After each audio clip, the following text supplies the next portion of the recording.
Nessa aula falaremos sobre estática de fluidos, ou seja, fluidos, líquidos ou gases em equilíbrio. Tá? Bom, vamos dar ênfase aqui ao caso dos líquidos. Nosso material de estudo é um recipiente com um líquido em repouso, numa superfície horizontal. Tá? Então, a partir daí, vamos estudar as propriedades físicas desse fluido no que se refere a equilíbrios estáticos. Né? Então, o primeiro conceito importante para poder estudar a estática de fluidos, né, também chamada de hidrostática, né, é o conceito de densidade, densidade ρ, massa específica, quando falamos de uma substância. É a razão entre a massa dessa substância e o volume que ela ocupa. Em unidade do sistema internacional, é dada em quilograma por metro cúbico. Tá? Lembrando que 1 quilograma tem 1000 gramas e 1 metro cúbico tem 1 milhão de centímetros cúbicos, né, que é 10 a 2. Né? 1 metro tem 10 a 2 centímetros, 10 a 2 centímetros ao cubo, 10 a 6 centímetros cúbicos. Bom, 1000 dividido por 1 milhão dá 10 a menos 3. Então, quilograma por metro cúbico é 10 a menos 3 gramas por centímetro cúbico. Ou grama por centímetro cúbico é 1000 vezes quilograma por metro cúbico. Então, para passar de grama por centímetro cúbico para quilograma por metro cúbico, multiplicamos por 1000. Exemplo, a água. A água tem uma densidade, uma massa específica de 1 grama por centímetro cúbico. Quanto seria essa densidade em quilogramas por metro cúbico? Multiplicamos por 1000. 1000 quilogramas por metro cúbico. Quer dizer, cada metro cúbico de água tem 1 tonelada de água. Bom, 1 metro cúbico tem 1000 decímetros cúbicos. Só que o decímetro cúbico corresponde a 1 litro. Então, 1000 quilos por metro cúbico corresponde a 1000 quilos para cada 1000 litros, ou seja, 1 quilo por litro. Então, 1 litro d'água tem 1 quilograma de água. 1 metro cúbico de água tem 1000 quilogramas de água. E 1 centímetro cúbico, ou 1 mililitro, tem 1 grama de água. Muito bem. Então, aqui nós temos a relação de densidade para algumas substâncias, a temperatura ambiente, né? Os sólidos, né? Particularmente os metais, são bem mais densos, né? Do que, por exemplo, o osso, um pedaço de madeira, o carvalho. Bom, são mais densos ou tão densos quanto os líquidos, e os líquidos são mais densos do que os gases. Então, aqui é uma ordem decrescente, né, de cima para baixo, de densidade, de sólidos para líquidos e para gases.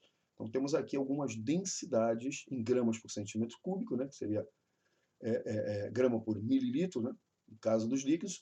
Como os líquidos ocupam o volume, tomam a forma do volume, né, a capacidade de um recipiente corresponde à capacidade máxima que um líquido pode ser inserido nesse recipiente. Então, se você tem um recipiente de 1 litro, se você colocar 1,5 litro de água ali dentro, meio litro vai ficar fora, evidentemente. Né? Muito bem. Pressão P. Consideremos um sistema de forças paralelas aplicadas a uma determinada área A. Né? No limite, se tomarmos aqui essa área da superfície cada vez menor, tomemos a componente perpendicular a essa superfície for horizontal, tomemos a direção vertical. A projeção da força distribuída sobre essa superfície na vertical, nesse caso, tomando o ângulo para com a vertical, é a componente F cosseno de θ, que seria a componente perpendicular à superfície. E a componente paralela seria o F seno. Então, a definição de pressão seria a componente vertical ou componente perpendicular à área, ou seja, o F perpendicular, que é essa componente aqui, dividido pela área, no limite, quando essa área tender a zero. Então, temos aqui que pressão é uma grandeza escalar, embora envolva força, ela envolve o módulo da força. E área é uma grandeza escalar. Então, pressão é uma grandeza escalar que representa a razão entre o módulo da força na direção perpendicular à superfície, dividido pela área dessa superfície, ou seja, é o F cosseno θ sobre A. Se esse θ for igual a zero, o cosseno de zero é 1. Ou seja, a força está integralmente na direção perpendicular à superfície. Então, a pressão fica F sobre A.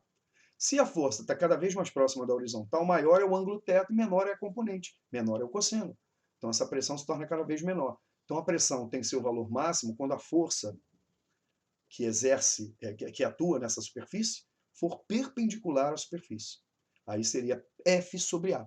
Então, quando a gente coloca F sobre A, estamos calculando, estamos dizendo que a força F é perpendicular à superfície. Quando você está em pé no chão, né, a força que você faz sobre o chão é a força que o chão faz sobre os seus pés, que é a normal, e ela tem esse nome porque ela é perpendicular. No equilíbrio, como a normal é igual ao seu próprio peso, em módulo, A pressão que você faz quando você está em pé em equilíbrio é igual ao teu peso em módulo, que é igual ao módulo da normal no equilíbrio, dividido pela área dos seus dois pés. Se você ficar num pé só, você sente um incômodo, ou seja, você manteve o peso, mas você diminuiu a área pela metade. Vamos entender que os pés têm a mesma área, né? Então você dobra a pressão. Então, por que as agulhas de injeção têm uma área muito fininha, muito pequena? Porque quanto menor a área, maior a pressão necessária para uma dada força. Então, quanto menor a área, menor a força necessária para promover a perfuração. Né? Muito bem. Então, pressão no sistema internacional é dada em newtons por metro quadrado, ou pascal, equivalente ao pascal. Muito bem. O que seria pressão hidrostática ou manométrica? Seria a pressão exercida por uma coluna líquida, exclusivamente por uma coluna líquida. Então, consideremos aqui um recipiente cujo fundo cilíndrico, né? Cujo fundo tem área A, que é a área de um círculo de raio R, né? Ou seja, π vezes o raio da base ao quadrado. Né? E vamos colocar aqui um líquido de densidade ρL, densidade do líquido, até uma certa altura, um determinado nível dentro desse recipiente. Muito bem, a pressão exercida exclusivamente por essa coluna de água seria a força que ela faz perpendicularmente no fundo, que é igual à força que o fundo faz na massa de água, que seria normal, que no equilíbrio é igual ao peso desse fluido. Então podemos dizer que a pressão exercida pela coluna líquida no fundo do recipiente é a razão entre o módulo do peso e a área do fundo do recipiente. Muito bem, mas como é que se calcula peso? Peso é a massa vezes a aceleração da gravidade. Muito bem, mas quem é a massa? A massa é o produto da densidade do líquido pelo volume do líquido. Muito bem. Então, a massa é a densidade do líquido vezes o volume do líquido, vezes G sobre A é a pressão exercida pela coluna líquida no fundo do recipiente. Bom, mas quem é esse volume desse cilindro aqui? É o produto da área da base, A, vezes a altura, que no caso aqui é o nível do líquido. Então, vou substituir o volume V pelo produto da área da base pela altura. Então, simplificando o A com o a pressão hidrostática, ou manométrica, a pressão exercida exclusivamente por uma coluna líquida, ela depende da densidade do líquido, ela depende do campo gravitacional local e ela depende da altura desse líquido. Ou seja, independe da forma do recipiente. A pressão hidrostática, ela depende apenas da densidade do líquido e da altura dessa coluna líquida. Não importa a forma desse recipiente. Então, temos que olhar sempre o desnível vertical. Muito bem. Então, com base nesse conhecimento, sabendo como se calcula a pressão exercida por uma coluna líquida, temos aqui o Teorema de Estevam. O que diz o Teorema de Estevam? Bom, a diferença de pressão entre dois pontos de um líquido é igual à pressão exercida pela coluna líquida entre esses dois pontos. Então, eu tenho um recipiente com água, tenho dois pontos, um acima e outro embaixo. Qual a diferença de pressão entre esses dois pontos? Evidentemente que a pressão no ponto B é maior, porque a coluna líquida sobre o ponto B é maior. Então, qual é a diferença de pressão? Segundo o teorema, é a pressão exercida pelo líquido que existe entre os pontos A e B. Ou seja, é a pressão hidrostática entre esses dois pontos. Vamos observar aqui. Temos aqui o ponto A e o ponto B. Vamos tomar como referência a superfície do líquido. Né? Então, passemos uma horizontal pela superfície do líquido, pelo ponto A e pelo ponto B. Bom, H é a profundidade do ponto A em relação à superfície e HB é a profundidade do ponto B. Existe uma coluna líquida aqui, ó, entre A e B de altura Hzinho. Muito bem, qual seria a pressão total nos pontos? Né? A pressão no ponto A. Pressão no ponto A, o que existe em cima do ponto A? Tem uma coluna líquida de altura HA, então existe uma pressão hidrostática, mais atmosférica. Esse recipiente está aberto aqui em equilíbrio com o ambiente atmosférico. Então temos a pressão atmosférica mais a pressão hidrostática de altura HA. Então é a pressão atmosférica mais a hidrostática, é a densidade do líquido, vezes G, vezes a altura da coluna, que é HA. Qual a pressão no ponto B? Total. É o que existe em cima do ponto B. É tudo isso aqui, ó. Toda essa coluna de altura HB, do mesmo líquido, mais a pressão atmosférica. Então, a pressão atmosférica mais densidade do líquido vezes G vezes HB. Como HB é maior que HA, a pressão em B é maior que a pressão em A. Então, qual vai ser a diferença entre PB e PA? Fazendo a diferença entre essas duas equações, teremos que P atmosférica mais ρL GHB, que é a pressão total em B, menos pressão atmosférica mais ρL GHA, pressão total sobre A. Bom, pressão atmosférica aqui, cancela com a pressão atmosférica aqui, o que vai sobrar? ρLGHB menos ρLGHA. Então, colocando ρLG em evidência, teremos que a diferença de pressão é ρLG, Quem é HB menos HA? Olhando aqui na figura, HB menos HA é o H. É a altura da coluna líquida entre A e B. Está aí demonstrado o teorema. Então, a diferença de pressão entre dois pontos de um fluido em equilíbrio é igual à pressão hidrostática que existe entre esses dois pontos do fluido. Né? Então, se esses dois pontos estão numa mesma horizontal, não há diferença de altura, o H é zero. Então, todos os pontos que estão numa mesma horizontal estão na mesma pressão. Isso explica por que a superfície dos líquidos é sempre horizontal. Mesmo que viremos o recipiente, o nível do líquido sempre fica na horizontal. Por quê? Porque todos os pontos da superfície livre, o que é a superfície livre? É a superfície que está em contato com a atmosfera. Todos os pontos da superfície livre estão na mesma pressão, que é a pressão atmosférica. Então a recíproca também é verdadeira. Se todos os pontos estão na mesma pressão, eles têm que estar sempre na mesma horizontal. Então quando você vira o recipiente, o líquido continua, a sua superfície livre continua na horizontal para que as pressões sejam iguais, ou seja, iguais à pressão atmosférica. O fato de você inclinar o recipiente, você não mudou a pressão atmosférica. Só vai mudar se você passear, for lá para o alto do Everest, for para alguma montanha, enfim. Então, é por isso que a diferença de pressão sendo zero, todos estão na mesma horizontal. Então, vamos lá. Um exemplo aqui são os vasos comunicantes. Olha aqui, ó. Vários recipientes com formatos diferentes com o mesmo líquido. Evidentemente que no equilíbrio, esse líquido em todos os recipientes que se comunicam estarão numa mesma horizontal. Então, primeira consequência do teorema de Estevam, todos os pontos de uma mesma horizontal, de um mesmo líquido, estão em equilíbrio e encontram-se na mesma pressão. Então, eles são isóbaros em termos de pressão. Tá? Então, os pontos M, N, O e P estão na mesma pressão, tá? Que é a pressão atmosférica. Por isso, os recipientes estão abertos. Então, o que existe em cima de M, N, O e P é a pressão atmosférica. Né? As pressões em R, S, TU também são iguais entre si, e a pressão em cada um deles é a atmosférica mais a densidade do líquido vezes G vezes a altura Hzinho. E os pontos X, Y e Z também estão numa mesma horizontal do mesmo líquido. E a pressão total em cada um deles é a atmosférica mais densidade vezes G vezes o Hzão. Então, PM é igual a PN, que é igual a PO, que é igual a PP, que é a pressão atmosférica, vezes esses pontos estão na superfície, livre. PR é igual a PS, que é igual a PT, que é igual a PU, que é a pressão atmosférica, mais a coluna líquida em cima de cada um desses. Ah, mas aqui parece que tem mais líquido do que aqui. Não importa. Não importa o formato da coluna. Se a coluna tem a mesma altura em todos os casos, isso deu origem ao chamado paradoxo hidrostático, que pode ser removido facilmente, tá? São pontos que pertencem a uma mesma horizontal de um mesmo líquido. Então as pressões são iguais. Tá? Não esqueça disso. E, finalmente, a pressão em X é igual a pressão em Y, que é igual a pressão em Z, porque estão pontos que pertencem a uma mesma horizontal de um mesmo líquido em equilíbrio. Então, vai ser a pressão atmosférica mais a coluna total em cima dos pontos X, Y e Z. Ou seja, não importa se o ponto Y está aqui embaixo, ou está embaixo das colunas, não importa. Mesma horizontal de um mesmo líquido em equilíbrio, as pressões são iguais. Muito bem. Vamos lá. Mais uma aplicação aí do Teorema de Estevam. Líquidos immiscíveis. Imagina aqui que tenhamos um tubo em U, transparente, e misturemos aqui água e óleo, que não se misturam, são immiscíveis. Né? Após o equilíbrio, destacaremos duas fases líquidas aqui, a água e o óleo. Muito bem, no equilíbrio, todos os pontos de um mesmo líquido estarão numa mesma horizontal, ou todos os pontos de uma mesma horizontal estão numa mesma pressão. Então aqui, ó, os pontos A e B, procure um ponto que seja a separação entre óleo e água. Bom, o ponto B ele pertence ao óleo e à água. E o ponto A pertence à água.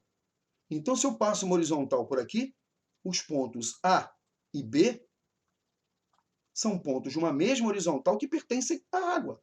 Pertencem também ao mesmo líquido. Então, a pressão em A é igual à pressão em B. Né? Ou a pressão em B é igual à pressão em A. Então, dois pontos de um mesmo nível, de um mesmo líquido. Ou seja, o ponto B, muita gente fica intrigado. Ah, mas o ponto B pertence ao óleo. Mas o ponto B, ponto é uma coisa de dimensão nula. Tá? O ponto B está na superfície de separação entre o óleo e a água. Então, ele pertence também à água. Né? Muito bem. Então, a pressão no ponto B, o que existe em cima do ponto B? Existe uma coluna líquida de óleo mais atmosférica, isso aqui está aberto. Né? Então, nós temos a atmosférica mais a hidrostática, que é a densidade do óleo vezes G vezes a galinha, que é a altura da coluna de óleo. É igual a pressão em ar. O que existe em ar? Existe a atmosférica mais uma coluna líquida de água, de altura Hzinho. Então, é a atmosférica mais densidade da água, que é a hidrostática, né? ρGH. Densidade da água vezes G vezes a altura da coluna de água. Então, ó, pressão atmosférica aqui cancela com a pressão atmosférica aqui. Teremos, o que sobrou aqui? Ó? Densidade do óleo vezes G vezes a galinha igual a densidade da água vezes G. Opa, o G é o mesmo. Isso significa que se eu estou cortando o G, se esse experimento fosse feito em outro planeta, o resultado seria exatamente o mesmo. As alturas seriam exatamente as mesmas no equilíbrio. Muito bem, então sobrou aqui. Densidade do óleo vezes a altura da coluna de óleo é igual a densidade da água vezes a altura da coluna de água. Então, chegamos à seguinte conclusão. Agrupando óleo de um lado e densidade de um lado e alturas do outro, teremos a altura da coluna de óleo está para a altura da coluna de água, assim como a densidade da água está para a densidade do óleo. Então, reparem que as alturas das colunas e as densidades são inversamente proporcionais. Então, para que você tenha uma mesma pressão exercida por colunas de líquidos diferentes, o líquido mais denso ele exerce a mesma pressão com uma altura, com uma coluna menor, uma coluna menor. O líquido menos denso, para exercer a mesma pressão, ele tem que ter uma coluna proporcionalmente maior. Então, por exemplo, água e mercúrio. A água tem uma densidade de 1 grama por centímetro cúbico, e do mercúrio, 13,6 gramas por centímetro cúbico. Então, nessa situação, para que eles exerçam a mesma pressão, eu preciso de uma coluna de água 13,6 vezes maior do que uma coluna de mercúrio. Então, isso vai ser importante no próximo assunto, que é a experiência de Torricelli. Por que ele usou mercúrio e ele não usou água? Então, para exercer a mesma pressão com uma coluna de água, eu teria que ter uma altura, no experimento, 13,6 vezes maior. Muito bem. Então, as alturas das colunas são inversamente proporcionais às densidades dos líquidos quando as pressões hidrostáticas são iguais. Muito bem. Aí a experiência do Torricelli. Bom, na tentativa de demonstrar que a matéria tinha horror ao vácuo, o Torricelli se deparou com uma possibilidade de medir a pressão atmosférica. Daí, ele criou o primeiro barômetro, ou o barômetro de Torricelli. Como ele fez isso? Tá? Tá aí o evangelista Torricelli, foi aluno do Galileu, um aluno brilhante. Tá? E como foi esse experimento? Ele pegou um tubo de cerca de 1 metro de vidro, né, de 1 metro de comprimento, e colocou mercúrio. Por que ele colocou mercúrio? Por ele ser 13,6 vezes mais denso que a água, eu posso trabalhar com uma coluna de 1 metro, 1 metro e pouco. Se eu fosse usar água aqui, eu teria que ter colunas de 13, 14, 15 metros. Então ele preferiu usar o mercúrio por ser mais denso e trabalhar com colunas menores. Então, ele pegou mercúrio e encheu completamente esse tubo de mercúrio, completamente, tá?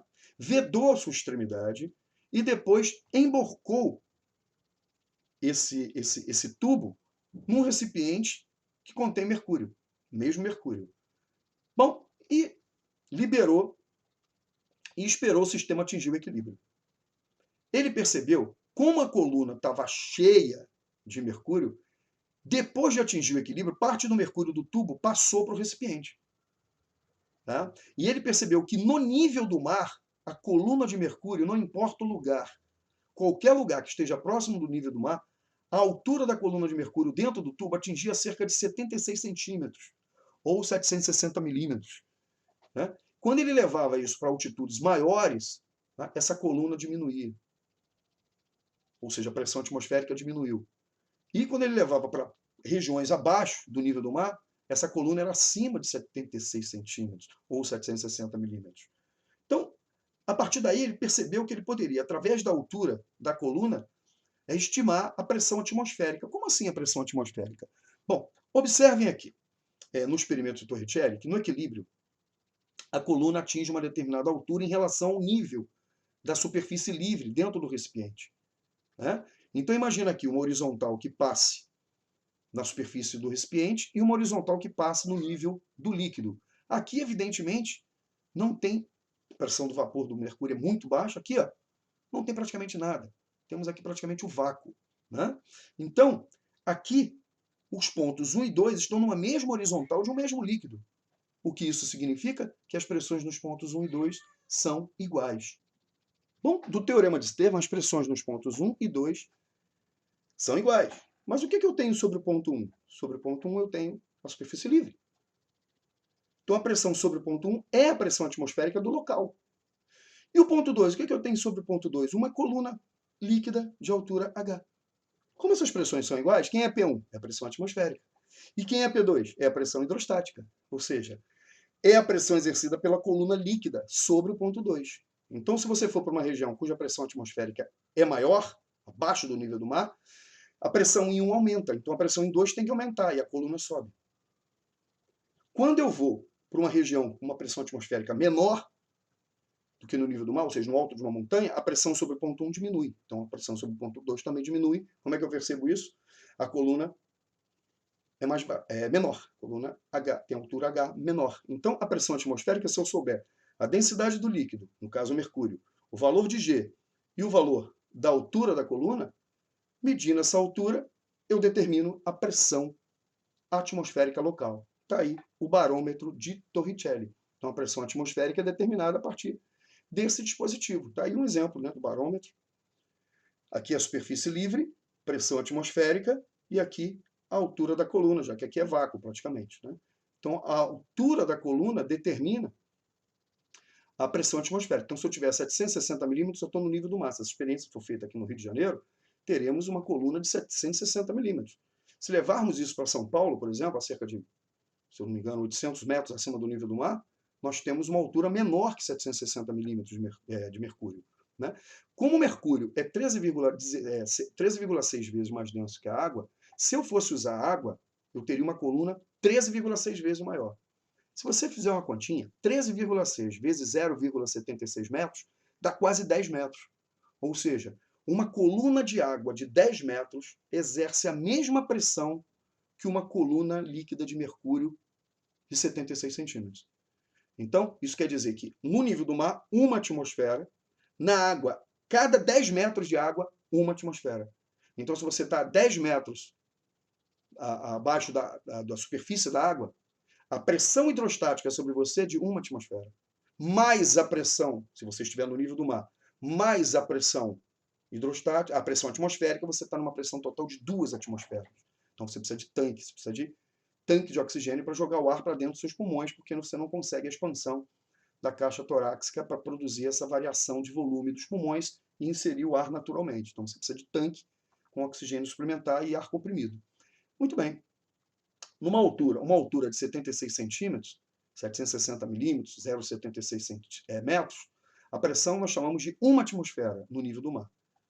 Bom, se eu estiver abaixo do nível do mar, a altura da coluna vai ser maior que 76 centímetros, portanto a pressão é maior do que uma atmosfera. Né? Se eu estiver acima do nível do mar, a altura da coluna é menor que 76 centímetros, ou 760 milímetros, e a pressão atmosférica é menor que uma atmosfera. Então, com o barômetro Torricelli, existem barômetros de mercúrio mais sofisticados que, por exemplo, determinam a altitude dos aviões. Né? Muito bem. Princípio de Pascal. O princípio de Pascal diz o seguinte: se você tem um recipiente com um determinado líquido, todos os pontos desse recipiente, se você promover um acréscimo de pressão, o acréscimo de pressão vai ser integralmente transmitido a todos esses pontos. Né? Então, se você tem, por exemplo, você está dentro de um quarto ou numa sala, alguém bate a porta, você sente às vezes a janela que tem uma folga se mexer. Ou quando alguém bate a mala do carro com força, você sente uma pressão nos seus ouvidos. Ou seja, quando alguém bate a porta, produziu um acréscimo de pressão dentro do ar, do fluido que está dentro da sala. Esse acréscimo de pressão é integralmente transmitido a todos os pontos, né? Inclusive a região da janela que empurra a janela, né? Esse acréscimo de pressão. Bom, uma das principais aplicações do princípio de Pascal é o elevador hidráulico, né? Ou freio hidráulico, por exemplo. Nós temos aqui um tubo em U, tá? Preenchido com um fluido líquido, óleo, por exemplo, temos aí os freios hidráulicos, né? Em que um dos êmbolos tem uma área menor e o outro êmbolo tem uma área maior. Então, se eu aplicar uma força Fzinho no êmbolo de área Azinho, esse acréscimo de pressão que eu promovi aqui no êmbolo menor vai ser integralmente transmitido a todos os pontos desse fluido líquido, segundo o princípio de Pascal. Então, o acréscimo de pressão aqui na área Azinho vai ser igual ao acréscimo de pressão na área Azão. Qual foi o acréscimo de pressão na área Azinho? F, a força que eu apliquei Fzinho, dividido pela área Azinho, desde que essa força seja perpendicular a essa área. Então, seria Fzinho sobre Azinho. É o mesmo acréscimo de pressão na área desse outro pistão aqui. Ou seja, vai ser igual a Fzão sobre Azão. Então, teremos Fzinho sobre Azinho igual a Fzão sobre Azão. Agrupando forças de um lado e área do outro, teremos que Fzinho está para Fzão, assim como Azinho está para Azão. Ou seja, a força vai ser diretamente proporcional às áreas das superfícies. Então, se essa área aqui é 1000 vezes maior do que essa área, se eu aplicar uma força Fzinho aqui, ela vai ser multiplicada por 1000.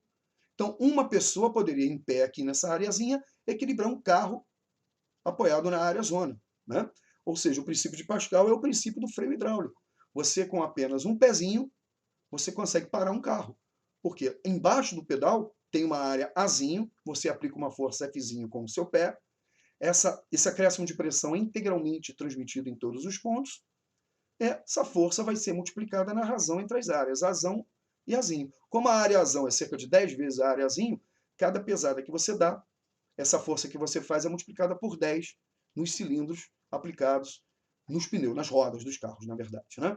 Nos eixos, né? Nos discos, chamados discos de freio, lonas de freio. Tá? Então a força é diretamente proporcional à área. Muito bem. Princípio de Arquimedes, famoso empuxo, né? O princípio de Arquimedes diz o seguinte: todo corpo imerso em um fluido, seja ele líquido ou gás, sofre a ação de uma força chamada empuxo, que é vertical, de baixo para cima e de módulo igual ao peso do fluido deslocado. O que quer dizer isso? Ora, você sabe que se você colocar um objeto dentro de um recipiente com um determinado líquido, o que entra de corpo sai de líquido. Esse líquido que sai é chamado de líquido deslocado. Então imagine esse experimento. Eu tenho aqui uma balança, tem um objeto aqui, uma pedra, tem um peso, que é registrado aqui na balança. Eu estou desprezando a ação do fluido ar sobre essa pedra, que é muito mais densa que o ar. Tá? Vemos que os sólidos são muito mais densos que os gases. Né? Então, aqui dentro tem um líquido e aqui tem um ladrão. Qualquer acréscimo de volume que você promova aqui no líquido, ele derrama esse líquido deslocado, ele desloca esse líquido e ele é recolhido aqui por esse outro recipiente. Então, vamos lá. Então, na primeira experiência, eu peso com essa balança, vou fazer a pesagem com essa balança no ar. Tá? F1 é a indicação da balança quando o objeto está no ar. Desprezando a ação do ar, essa indicação, se a balança estiver bem calibrada, é igual ao peso desse objeto. O que acontece agora se eu mergulhar esse objeto no líquido? O que entrar de objeto vai sair de líquido. Então você tem um líquido deslocado. Muito bem. E a indicação da balança vai ser menor. Isso significa que o líquido empurrou o corpo para cima. Né? A pressão nessa porção aqui, embaixo do corpo, é maior do que a pressão nas porções superiores. Isso produz uma resultante de baixo para cima. Ou seja, o corpo é empurrado para cima. Então a balança registra uma leitura menor do que F1. Mas F1 não é leitura do peso? Então esse F2 é uma leitura menor. Então o corpo continua com o mesmo peso, porque ele continua no mesmo planeta e continua com a mesma massa. Quando ele entrou, o mesmo volume, dois corpos não ocupam o mesmo espaço ao mesmo tempo, o que entrou de objeto saiu de líquido. Então esse líquido deslocado, ele tem um volume igual ao da porção do corpo que está submersa. Se o corpo estiver totalmente submerso, essa quantidade de líquido que sai é igual ao volume do corpo. Muito bem. Só que aí aparece uma força F2 que é menor que o peso. Ou seja, o líquido de alguma forma empurra o corpo para cima. Essa força nós chamamos de empuxo. Ela é exatamente a diferença entre as leituras F1 fora do líquido e F2 dentro do líquido. E é exatamente igual, lembra desse líquido que foi deslocado? Se você pesar esse líquido, vai dar exatamente a diferença entre as duas leituras. Então, por exemplo, se aqui no ar eu faço uma leitura de 20 newtons e aqui uma leitura de 15 newtons, se eu pesar esse líquido que foi deslocado, eu vou encontrar 5 newtons. Ou seja, o empuxo, que é essa força que empurrou o corpo para cima, tem o mesmo módulo, porque, de fato, se esse corpo pesa 20 newtons e aqui está marcando 15, a tração no fio para cima é 15. Está faltando 5 para equilibrar os 20. Quem é que empurra com esses 5 para cima? O líquido. E essa força vertical dirigida para cima nós chamamos de empuxo. Né? E esse empuxo de 5 newtons, se eu pesar esse líquido que foi deslocado, é exatamente igual ao peso desse líquido deslocado. Muito bem. Então, a diferença entre a leitura quando o corpo está fora do líquido e a leitura quando ele está dentro do líquido, essa diferença é o peso do líquido que foi deslocado. E é exatamente igual à força que o líquido faz sobre o corpo quando ele está total ou parcialmente submerso. Quanto mais ele estiver submerso, mais líquido ele desloca. E maior vai ser o empuxo, que empurra ele para cima. Maior o peso do líquido deslocado. Muito bem. Então, o empuxo é uma força vertical, dirigida para cima, sempre para cima, porque a pressão embaixo é maior do que a pressão em cima. Então, a diferença de pressão de baixo para cima dá uma força de baixo para cima, na verdade. Né? Muito bem. Então, o empuxo é igual ao peso do líquido que foi deslocado. Então, todo corpo parcial ou totalmente submerso num fluido, seja ele um gás ou um líquido, né, ele desloca uma quantidade de fluido. Né? Como os gases são muito menos densos, para eu ter um empuxo decente num balão, eu preciso de um volume muito grande. Por isso que os balões têm um volume muito grande, para deslocar o máximo de ar possível. Então, para eu ter um empuxo e uma força ascensional suficientes para manter o meu balão no ar. Né? Então, o empuxo é igual ao peso do fluido deslocado, no caso aqui do líquido deslocado. Mas peso não é massa vezes G? Muito bem. Então, o peso vai ser a massa, que é a densidade do líquido, vezes G, vezes o volume. Tá? Então, o empuxo vai ser a densidade do líquido vezes o G, vezes o volume do líquido. Ou seja, a densidade vezes o volume é a massa, vezes o G é o peso. Então, o empuxo pode ser calculado multiplicando a densidade do líquido, sempre do líquido, que corresponde ao peso de líquido deslocado, vezes o G, vezes o volume do líquido que saiu. Mas o volume de líquido que saiu é igual ao volume do corpo que entrou. Ou seja, esse volume de líquido deslocado é igual ao volume do corpo que está submerso. Então, a depender da situação a ser tratada, é mais interessante eu trabalhar com o volume de líquido que foi deslocado. Em outras situações, é mais interessante trabalhar com o volume do corpo que está submerso, já que elas são iguais. Muito bem. E nossa aplicação aqui é a flutuação. Por que ocorre a flutuação? Vamos falar dos icebergs. Né? Por que a maior parte do volume de um iceberg está submersa e a menor parte está emersa? Né? Muito bem. Quais são as condições para que haja flutuação? As condições de flutuabilidade? Né? Essa foi a aula que alguém faltou no comando do Titanic. Né? Muito bem. Então, a condição de flutuação é a seguinte: esse iceberg ele tem um peso e ele está flutuando no líquido, parcialmente. Né? Ele está na superfície, então parte está fora e parte está dentro. Parte submersa e parte emersa. Emersa ou imersa. Imersa e submersa é a mesma coisa. Então ele sofre a ação do peso, vertical para baixo, e do empuxo, vertical para cima. Então, como ele está em equilíbrio, o empuxo é igual ao peso. A força vertical para cima tem módulo igual à força vertical para baixo. Mas quem é o empuxo? É a densidade do líquido vezes G vezes o volume do corpo que está submerso, que é igual ao volume do líquido que foi deslocado. Aqui é mais interessante trabalhar com o volume do corpo que está submerso. Então vamos lá. Quem é o empuxo? É o peso do líquido deslocado. Então é a densidade do líquido, no caso a água, vezes G vezes o volume de água que foi deslocada. No caso é igual ao volume de gelo que está submerso. É igual ao peso. Peso pode sempre ser escrito como densidade vezes G vezes volume. Então quem é o peso do gelo, do corpo? É a densidade do gelo, que é o corpo que flutua, vezes G vezes o volume do gelo. Mais uma vez, o G aqui cancela. O volume do gelo, no caso, o volume do corpo. Né? Eu estou calculando o peso do corpo. Aqui é o peso do líquido deslocado, por isso que entra a densidade da água.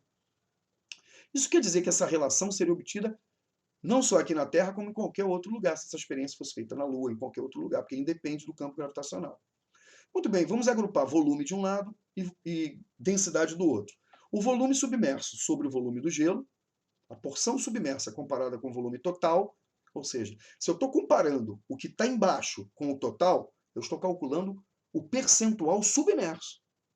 Então, se essa razão dá 1/2, significa que metade estão submersos e a outra metade está emersa.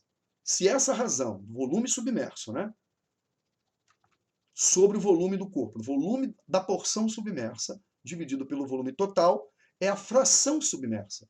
Então, se essa fração submersa vale 20%, quer dizer que 20% estão sob a água e 80% estão sobre a água.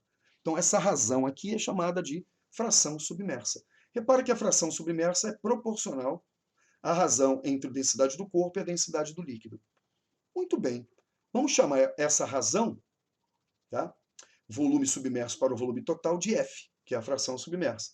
Então, a fração submersa é a densidade do corpo que flutua sobre a densidade do líquido no qual ele flutua. Então, teremos aqui algumas considerações. Então, por exemplo, como a densidade do gelo é de 0,92 gramas por centímetro cúbico e a densidade da água é de 1 grama por centímetro cúbico, a fração submersa é igual a 0,92. Isso significa que 92% do gelo ficam submersos. Daí o perigo dos icebergs. Então, se você pegar agora um copo com água e colocar um cubinho de gelo, observe que cerca de 90% do volume do gelo estão abaixo do nível da água e cerca de 10% estão acima do nível da água. Né? Isso porque a densidade do gelo é quase igual à densidade da água. Então, ele flutua na superfície com a maior parte do seu volume submerso. Então, quais são as condições para que haja flutuação? Bom, a fração submersa na flutuação é a razão entre a densidade do corpo e a densidade do líquido. Se essa fração submersa for menor que 1, significa que a densidade do corpo é menor que a densidade do líquido. Se a densidade do corpo é menor que a densidade do líquido, a fração submersa é menor que 1. Ou seja, 0,4, 0,6, 0,8. Né? Isso quer dizer que o corpo flutua na superfície, com o valor de F correspondente à porção que está sob o nível do líquido. Se a fração submersa for igual a 1, significa que a densidade do corpo é igual à densidade do líquido. Então, os peixes, quando estão em equilíbrio dentro do líquido, eles enchem suas bolsas aquáticas, as suas bexigas natatórias, né, de forma que a densidade total do peixe seja igual à densidade da água. Então, ele fica em equilíbrio dentro da água, totalmente submerso. Agora, se a densidade do corpo for maior que a do líquido, a densidade total for maior que a do líquido, o corpo vai afundar, porque caímos numa incongruência. Né? A fração, o nome já diz, fração, não pode ser maior que 1. Então, eu não posso ter uma porção submersa maior que o volume total. Isso é uma inconsistência, porque não há flutuação quando a densidade do corpo é maior que a do líquido. O corpo vai direto para o fundo. Mas por que o navio flutua? Ele é de ferro, e o ferro é mais denso do que a água. Porém, a densidade total do navio é menor do que a da água.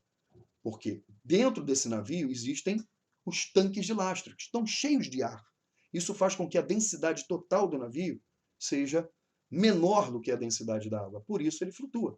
Né? Muito bem, então o navio geralmente é representado pelo volume de líquido que ele desloca, né? Que é a quantidade de toneladas que ele desloca de água para ter um empuxo necessário para equilibrá-lo contra o seu próprio peso. Tá? Então, com isso encerramos o assunto estática de fluidos. Um abraço, gente, e até a próxima aula. Valeu, tchau, tchau.